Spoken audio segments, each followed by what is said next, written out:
நாளைக்கு மார்னிங்கே வெளியில் போய் பார்க்குறேன். போனால் ஈவினிங் தான் வந்து படும். ஸோ உண்டோ லஞ்சை வந்து வெளியில் எடுக்கணும், அப்படி இல்லாட்டி லஞ்சை பெக் பண்ணி எடுத்துக்கொண்டு தான் போகணும். ஆப்ஷன் 2 செலக்ட் பண்ணினேன், பெக் பண்ணி எடுத்துக்கொண்டு போகும் அப்படின்னு. நான் என்னமான என்னமான தான் செஞ்சு கொண்டு போய் பார்க்குறேன். அப்போ ஈஸியாக இருக்கும் வெளியில் தின்ற டைமுக்கு. நான் டூனா ஃபில்லிங் தான் செஞ்செடுக்க பார்க்குறேன். அப்போ எனக்கு நாளைக்கு மார்னிங் ஈஸியாக இருக்கும், ஹரிபரி ஒன்றும் மிக்காது. ரெப்புக்கு நடுவில் டூனா வச்சு அதுக்கு மேலால சீஸ் கொஞ்சம் மெல்ட் பண்ணி வச்சா இன்னும் நல்லா இருக்கும் அந்த ரெப்புக்கு. ப்ரெட்டை கொஞ்சம் பிரெட் க்ரம்ஸ் செய்வோம்னு சொல்லி ஏர் ஃப்ரையர்லாம் போட்டெடுத்தேன். சரியாக பார்த்தா நான் வந்து வெளியில் தான் வச்செடுக்கணும், அந்தளவு வெயிலிக்கல்ல.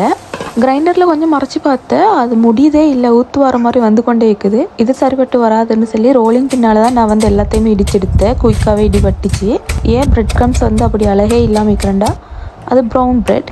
ஏழுமான வேலையெல்லாம் நான் இன்றைக்கி ஈவினிங்கே செஞ்சு வச்சேன். அப்போ நாளைக்கு வந்து மார்னிங்க்கு ஹரிபரி ஒன்றும் இல்லாமல் எலும்பியாச்சு ரெடியாகியாச்சு பெய்த்தாச்சுன்னு டிக்கலும்.